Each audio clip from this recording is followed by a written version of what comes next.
You guys got to have a lot of questions about varicose veins. Whether you have it or not, or you know somebody, it is preventable, it is treatable, and there's many ways of taking care of it. Let's take some questions. You're going to spend your evening with me? Got to ask questions. Now you mentioned preventable, like walking as opposed to sitting. Yeah. If you sit all day, can't walk around. Is that Sedentary lifestyle, right? Yeah. Sedentary lifestyle is not good. If you're at risk for venous disease, not good, because your muscle pump, your so-called accessory muscle pump, which is that calf system that's supposed to be active to help propel. Yeah. So if you are already at risk for having venous disease, or you for some reason, whatever it is, that you've already started to develop valvular incompetence or malfunction of the valve, long sitting or moving a lot, yes, that's going to put you at risk. Absolutely. I think I missed something on that, the repair of the vein when you inserted the catheter. What you do, plug it up? I missed that. Yeah, it's called protein denaturation, right? It just burns that vein inside, and it just produces a natural clot, and it just completely scarred off and knocks it off. Therefore, there will be no more flow in that vein. No more flow in that vein means no more refluxing back in, and it will force the other system to take the blood up. It's a good question. That's why you have a risk of developing DVT, right, or a pulmonary embolism, because you're actually creating a clot system, an intentional clot system, right? So there's always that risk. And the number one reason, probably the most common reason why you probably will get a pulmonary embolism or a DVT, there's an area in the study, and let me see. Let me go the opposite direction.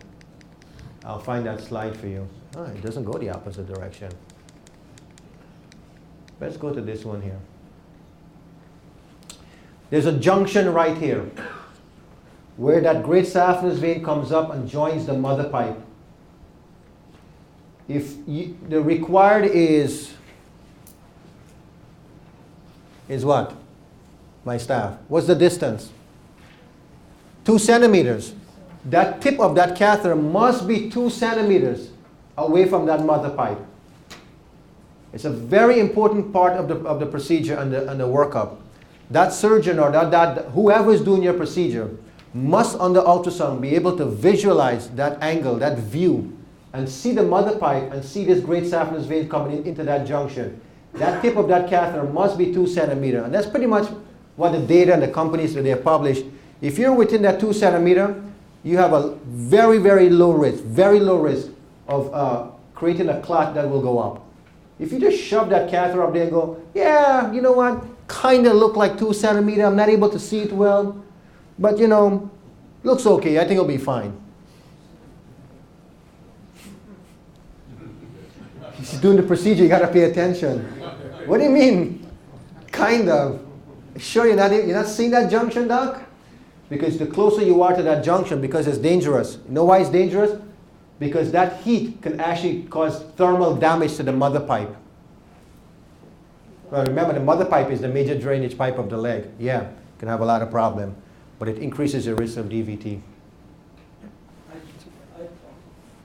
I was told that my vein was like 3 millimeters, which is very tiny, and they said that if I at all stressed, that my veins would close up, so they had one chance to get in there and do this procedure, but then that was it. And if I wasn't relaxed and calm, that they wouldn't, then I'd waste my trip to Fresno. Hey, but I guarantee you one thing, you didn't waste your trip to this presentation. No. Right? But you remember, maybe about 15 minutes ago when I was doing this presentation, I said there are so many, you know, if you're from Fresno, you've seen this whole thing about treatments, by the way. Everybody's got some corner store how to manage this disease, right? Oh, no, this was a physician's office. It wasn't the corner store that I went to. But, you know, but my point is that there's a lot of people who's going to treat it, but the reality is a lot of people don't understand the real pathophysiology, right? It's like a guy who just, there's a house there and he just sort of put up some wood there and hope that the structure is okay. And in the meantime, the bottom is rotten. Well, putting up walls and stuff and painting it over didn't fix the problem. You got to know the infrastructure. Or it's the old story, you're not going to build a building with a crappy foundation. In other words, you got to know the pathophysiology. You got to know the underlying disease process.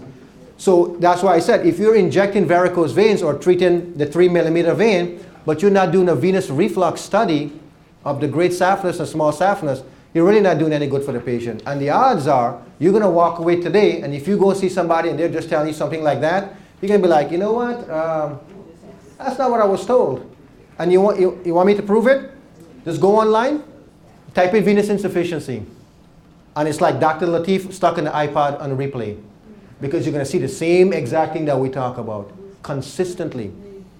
And that's why I emphasized early in the presentation, modern technology, how it has changed how we diagnose.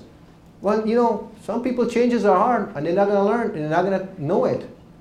Remember I said in the beginning of the presentation, community awareness, what's going on, what's new, what's happening. What is new about this disease? What's going on? So that stuff about being relaxed and all that sounds like a nice little... What is the follow-up of that? How long do you have to wear the support hose, and do you have to continue wearing them? As much as you need to, yes. Because it's a disease that progresses over time, and it's really about the compliance. Is it stricken rigid? Not really. If you're a young, healthy woman or a young, healthy man, you do encourage, because the point is, you don't want to wait till your leg starts to become puffy and swollen, right? Because we know that disease at the 3rd stage will have that problem.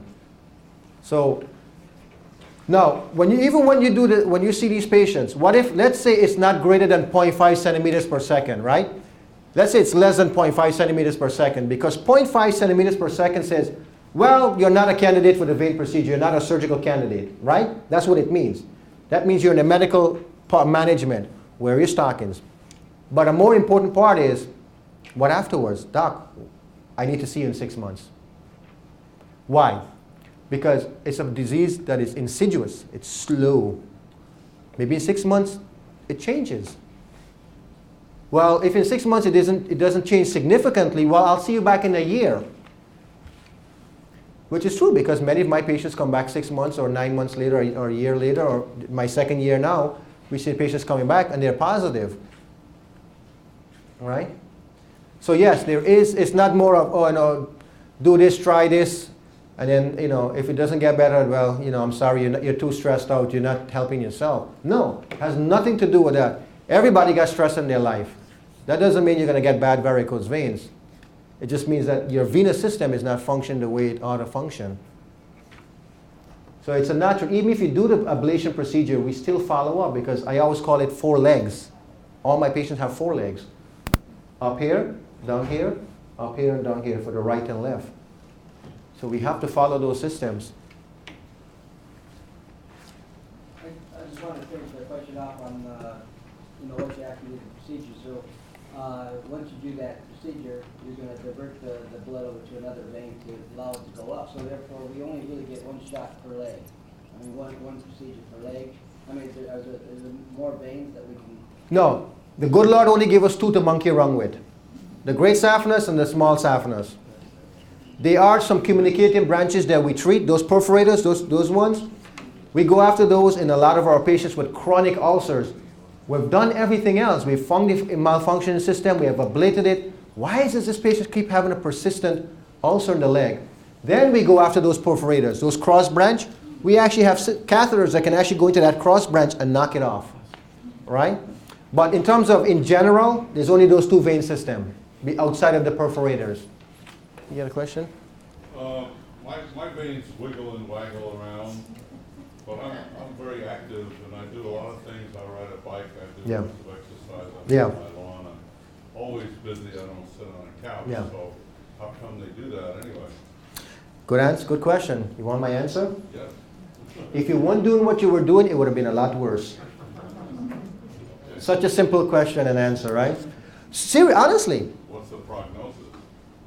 It's not a matter of prognosis. It's a matter of getting checked and find out what that reflux, what's going on. If you really want to know what the prognosis is the end result if you let it just sort of run its course. The skin discoloration, the swollen ankle. You could do a trial study on yourself and not do the things you're doing for about a couple of months and see what happens. I have a hard time doing that. Yeah, exactly. So the answer is no. No, thank you. Right? Because it goes back to what you're doing. When I talk about the presentation with your calf system, your muscular system, it is a major contributing factor. Standing versus being active. You're active, even though you may have venous disease, the pump system is still assisting you. By you being active, you're doing a lot good for your system, yourself. Yes.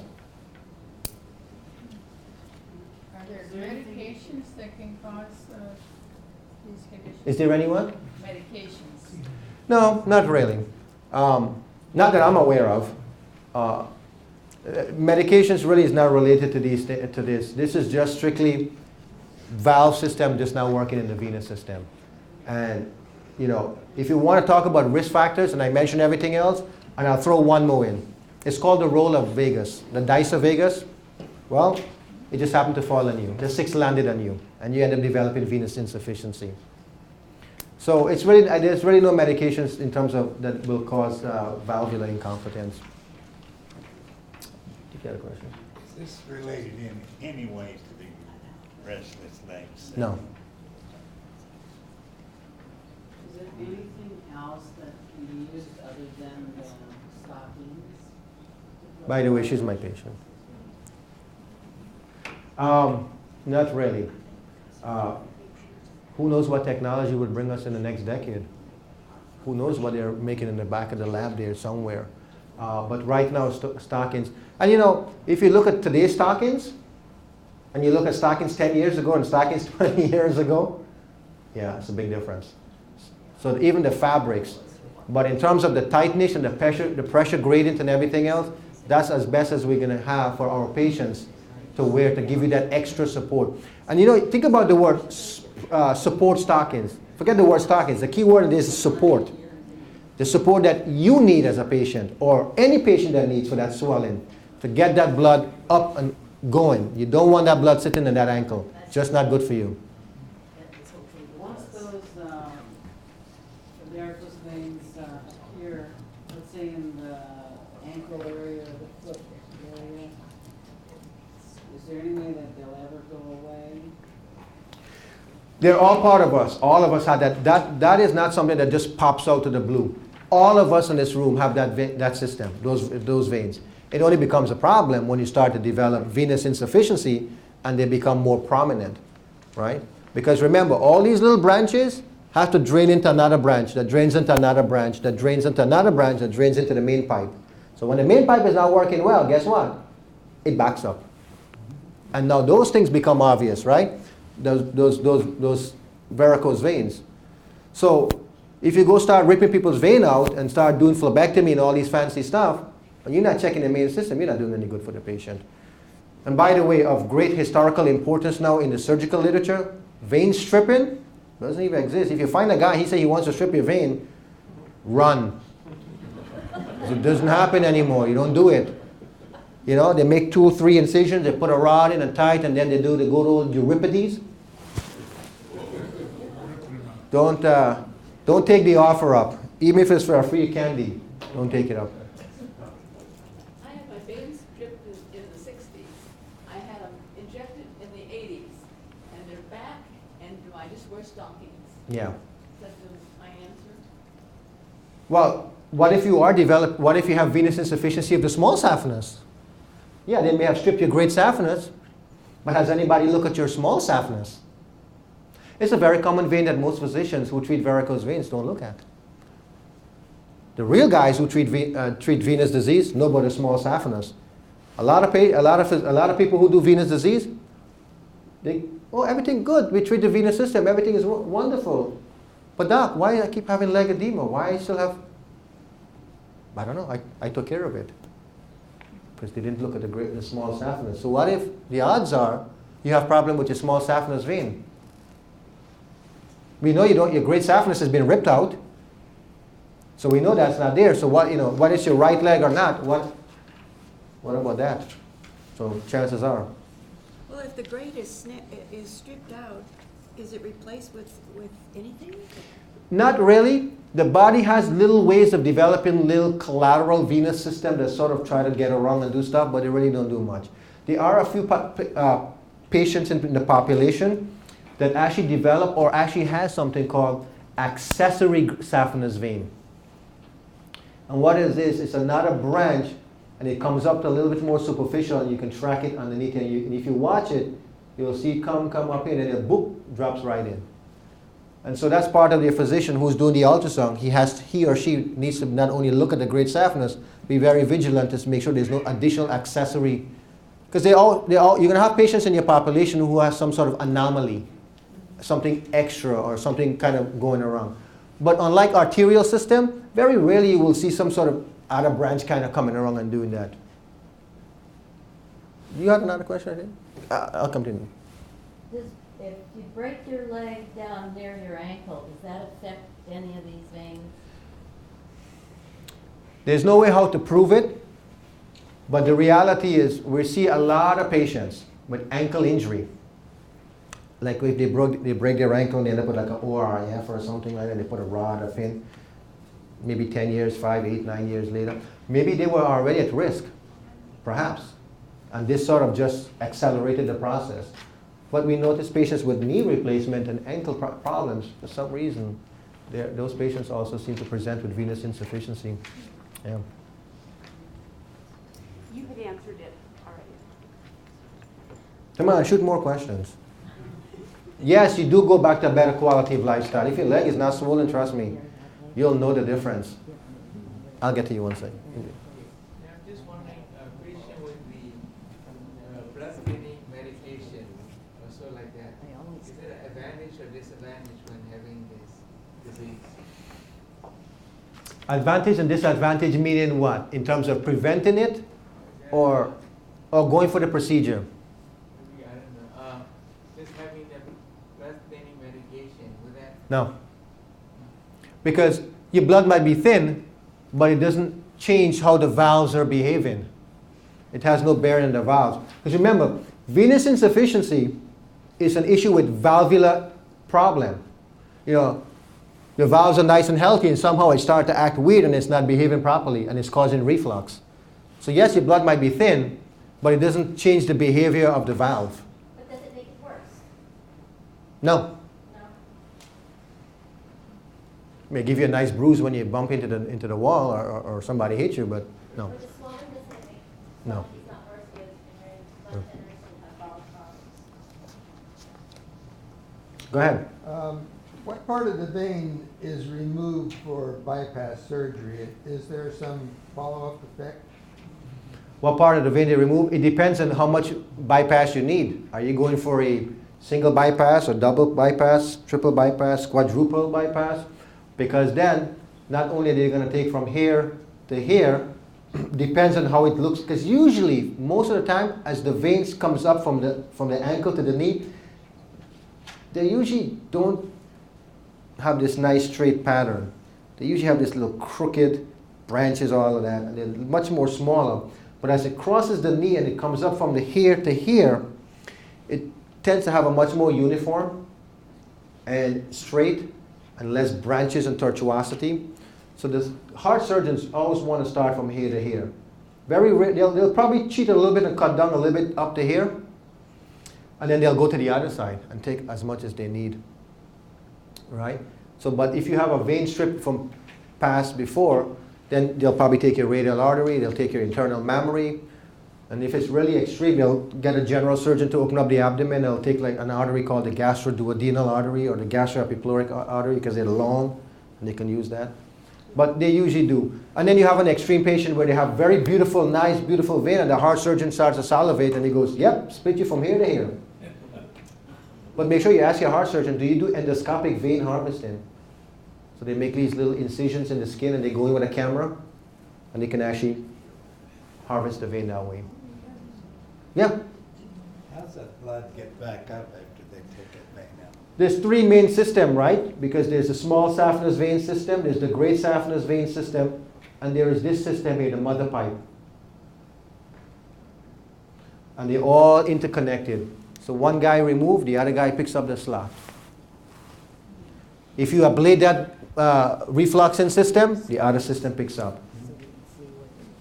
That's why you got to follow your patients. If you ablate the great saphenous, you know the small saphenous was not designed to take up that blood work because now it has extra load. So the odds are later on that small saphenous may become incompetent. Do routine massages help circulation of your veins and such? Or Massage has one function. It feels good. Never say no to massage. Okay? Never say no. I will never stand here and say no. However, it's a good question because many of my patients, they have family member because of the, remember that picture with the slide with the patient bending down like that? Just think for 1 second. What is the flow for the venous system? Upwards. So don't be massaging in a milking motion like this and rubbing the leg. Because all you're doing is doing this to the fluid. Right? So if you're going to do it, elevate it a little bit. You don't have to hang that leg up. Just enough to tilt. Right? And just massage this way. Yes. Right? Toward the heart? Towards the heart. Right? Or towards the groin. Because those vein systems are draining into the mother pipe up here.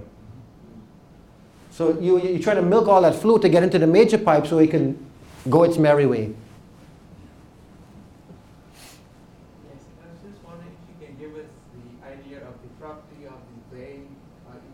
How strong are they? How much can they expand? You'll be surprised. You ever heard the word balloon angioplasty? You know what balloon angioplasty is? You put a balloon in a vessel, whether it's an artery or a vein, and you inflate it up, you'll see how much a vein can take. Yeah, they're very strong. They look very gentle, you know, can take a beating. Yeah. As dialysis patients, right, when they're going for dialysis and the dialysis clot, well, they go into that vein system, get that clot out, and they balloon that vein up. Pretty strong. Absolutely, can take a strong beating. My mother is 95, and her legs just started to swell maybe about 2 months ago. Yeah. And they put her on water pills. Yeah. And that helps it.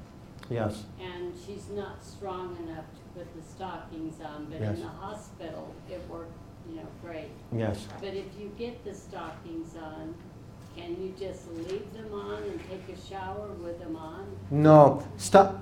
By the way, that's a good question. I really like that question because that's something that I talk to my patients a lot about. One, when you're sleeping at night, there's no gravity, right? You're lying flat. So if you notice with mom, when she wakes up in the morning, the leg is not as swollen, right? And then she gets up, have her cup of coffee, she mopes around back and forth, and then the leg starts to swell, right? So the best time you want to wear the stockings is before you get out of the bed, actually, right? Or if it's not bad, because not everybody's going to have the same exact symptom where from the moment they get up, the whole leg is swollen. Maybe an hour, so maybe just enough time to get your shower, brush your teeth, quickly dry off, and then get the stocking on. The idea is to get that stocking on as early as possible, right? Before you start your daily activity. So you take your stockings off when you know you're ready to go to bed. When your activities is done. For instance, even for yourself, right? You come home, you finish work, whatever chores in the house, you may want to watch a little TV after everything is done. Then you know you're going to go to sleep. You take off your stockings, you take your nightly shower, and off you go, right? There's really no advantage to sleeping with it. There is no not to do it, but it's really not recommended. But some people are tired, they're exhausted, they come home and they pass out, right? If a patient comes into your office, coronary artery disease, hypertension, diabetes, hypercholesterolemia, and they're having pain when they walk, but they may have some swelling of the leg and the ankle and some varicose veins. You just can't jump and say, well, let's get a duplex study, make sure you got reflux study, and check you up and see if you're a candidate. And by the way, here's your prescription. Pick up your stockings in a couple of weeks, and I want you to wear the way it is. I don't know. I don't think you're a pretty good physician at all, because you might be missing peripheral arterial disease, and she's 100% right. So, you as a physician, when the patient comes to you, you have to be like a strainer. As they're giving you information, you have to know your patient's history. And as they're talking and you're looking at their legs and you're asking questions about symptoms, but you're also asking symptoms about venous side, and you're also checking them out to see, is it sort of arterial also? Are you having what is called claudication, right? For many of you, if you know Latin, what does claudication means? He who limps, right? The limper. So are you having limping pain that might be related to arterial disease? Because you don't want to put a tight support stock in somebody with arterial disease, right? Because they already have bad blood supply coming down, and now you just helping them have much more bad blood supply, right?